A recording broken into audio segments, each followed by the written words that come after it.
101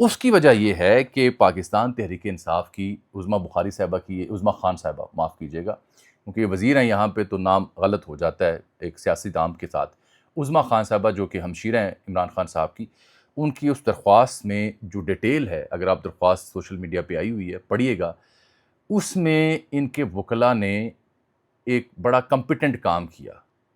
نتیجہ کیا نکلتا اور بات کیا ایک اور وزیر اعظم کی نااہلی ہوگی؟ سب سے بڑا سوال یہ بن رہا ہے، اس کا حوالہ دیتا ہوں۔ اس میں دا نیوز اخبار کا آرٹیکل لگایا گیا، خبر ممتاز الوی صاحب کی بائی لائن کی، حوالہ دیا گیا سپریم کورٹ کو توہین عدالت میں کہ دیکھیں جناب دا نیوز میں اگلے دن آپ کے فیصلے کے بعد خبر لگی government to implement supreme court order, Tariq Fazal Chaudhry کا بیان انہوں نے نشر کیا اور اس کے وہ اتار کے تراشا پٹیشن میں ڈالا ہے۔ نمبر 2 پاکستان ٹوڈے کی خبر ڈالی، رانا ثناء اللہ کا بیان۔ نمبر 3 ہم ٹی وی کا بیان لگایا جہاں پہ اعظم نذیر تارڑ کہہ رہے ہیں کہ قیدی کو جیل سے باہر صرف سرکاری اسپتال منتقل کیا جا سکتا ہے، ثابت کریں کہ توہین عدالت ہے، آپ نے شفا کہا تھا، اور پہلے وزراء کہہ رہے ہیں کہ ہم عمل کریں گے، پھر عمل نہیں کیا، یہ توہین عدالت ہے۔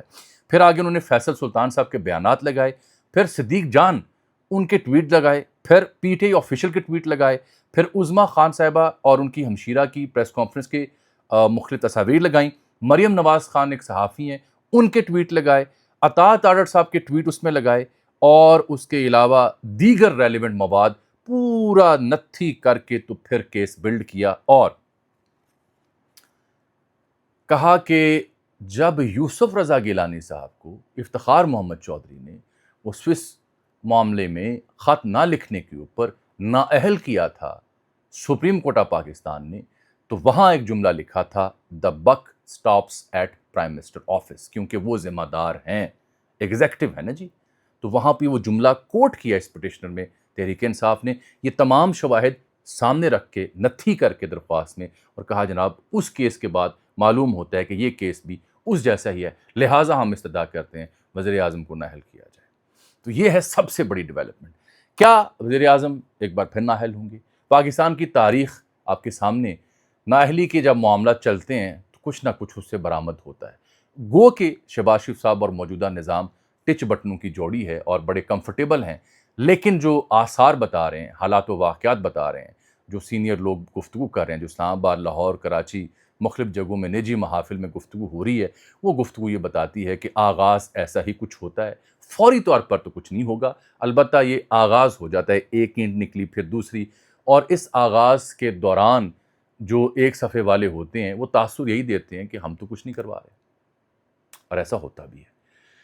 تو اطلاع یہ ہے کہ شاید قانون سازی اسی پارلیمان سے کروانے کے بعد نیا سیٹ اپ آئے جو نجم سیٹھی صاحب کا بھی تھیسز ہے، اور وہ پھر انٹرم سیٹ اپ لمبا ہو جائے اور الیکشن لیٹ ہو جائیں، اطلاع ان کی یہ بھی ہے۔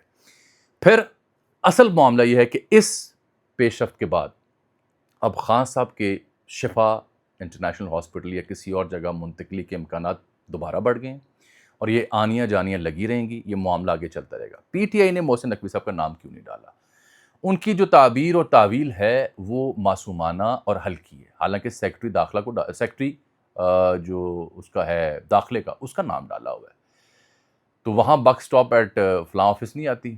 تو معاملہ یہ ہے کہ اطلاع ہے کہ نقوی صاحب اس سارے معاملے پر سہیل آفریدی اور بسٹر گوہر کو بقول شخص سے یہ بتایا گیا تھا کنسرن کوارٹر، بالخصوص نقوی صاحب رپورٹڈلی، کہ منتقل کیا جائے گا، معاملہ فہمی تھی، پھر اس کے بعد عمل درآمد پہ معاملہ فہمی تھی، اس دن رات 10 بجے کے بعد گڑبڑ ہونا شروع ہوئی، جس کے بعد وہ معاملہ فہمی میں کھٹا آ گیا، پلگ میں کیڑا آ گیا یا ریت آ گئی۔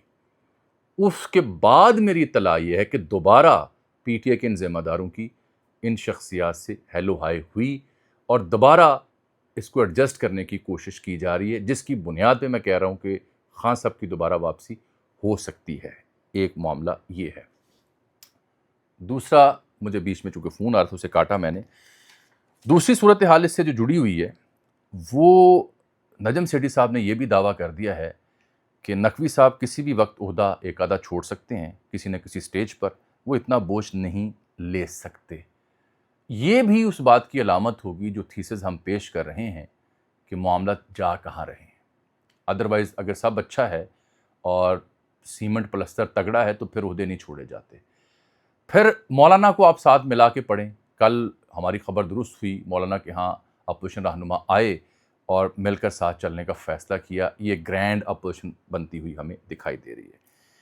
اب ایک نقطہ میں آپ سے ضرور بیان کروں گا. اطاعت آرڈر کی وضاحت تو آ گئی سامنے. اطاعت آرڈر صاحب کی وضاحت یہ ہے کہ جی ٹویٹس کو وہ اپنے جسٹیفائی کر رہے ہیں. انہوں نے کہا کس طرح ہم نے توہین عدالت کی، ہم نے تو اس کے اوپر حکم کے اوپر منوان عمل کیا. اور یہ کہا کہ ان کی ہمشیرہ جب علاج یا چیک اپ ہو رہا تھا خان صاحب کا، ان کے ساتھ تھیں. کورٹ آرڈر میں لکھا ہے کہ فیصل سلطان اور ہمشیرہ ساتھ ہوں گی، عظمیٰ خان. تو فیصل سلطان کیوں نہ ساتھ لے گئے؟ ایک پھر کہتے ہیں جی شفا کے باہر پی ٹی آئی کے لوگ کارکنان جمع ہو گئے تھے، وہ تو خاردار تارے لگا کے سب کلیئر کروا دیا گیا تھا. رستے میں کچھ ٹولیاں تھیں تو وہ تو زیادہ مسئلہ نہیں تھا، تو وہ کیسے آپ ثابت کریں گے؟ اس کا پی ٹی آئی نے پٹیشن میں جواب دیا ہوا ہے.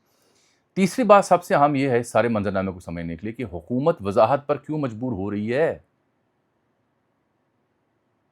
کانٹیمپٹ آف کورٹ کی درخواست کے بعد وفاقی وزیر کو کیوں وضاحت دینا پڑ رہی ہے، اس کو بھی اسی منظرنامے سے جوڑ لیں. لگتا یہی ہے کہ وہ جو یارکر یا باؤنسر اس کا کوئی کام ہوا اور اس واقعے کے بعد جو دوبارہ رابطے ہوئے، اس کا مطلب یہ ہے نا کہ ابھی سسٹم دو حصوں میں ہے.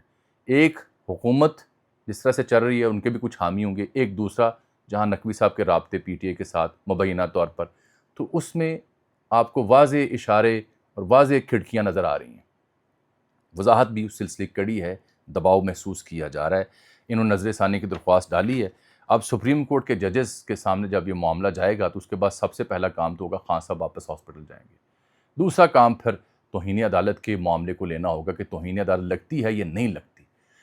کورٹ نے یہ طے کر دیا تو گیلانی صاحب کی مثال آپ کے اور میرے سامنے موجود ہے. ایک اور معاملہ مجھ سے سن لیں اس سے پہلے کہ ہم چلیں کہ وہ پنڈی میں فوج طلب کر لی گئی ہے 6 ماہ کے لیے.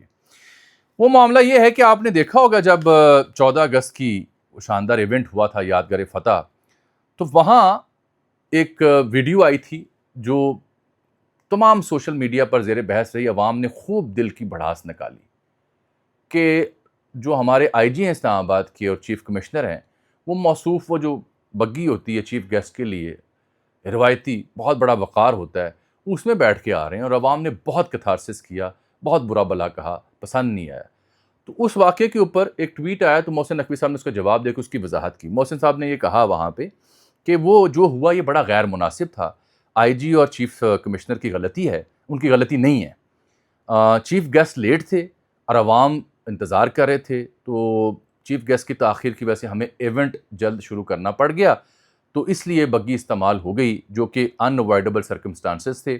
تو ایسا نہیں ہونا چاہیے تھا اور یہ ایک مناسب عمل نہیں تھا. ان کی غلطی البتہ نہیں ہے. انہوں نے اس معاملے کو ڈیفیوز کر دیا. وہ بات آئی گئی ہوگی. آج دی تاریخ پاکستان کے وزیر اعظم نوٹس لے رہے ہیں اس واقعے کا جو کہ جڑا ہوا ہے محسن نقوی صاحب سے، اور سیدہ شفق ہاشمی ہیں جوائنٹ سیکرٹری ڈسپلن کی، ان کے دستخطوں سے نوٹس جاری ہوا ہے جس میں پرائم منسٹر صاحب فرماتے ہیں the prime minister has taken a very serious view of the incident ceremonial جو ہارس ڈرون بگی والا ہے، attracting widespread public criticism, express disappointment and displeasure. وزیر اعظم نے ڈسپوائنٹمنٹ کا اظہار کیا اور ڈسپلیئر کا اظہار کیا، اور پھر کہا کہ you are advised to be careful in performance of your duties and ensure that such conduct should not occur, کہ دوبارہ یہ واقعہ نہ ہو.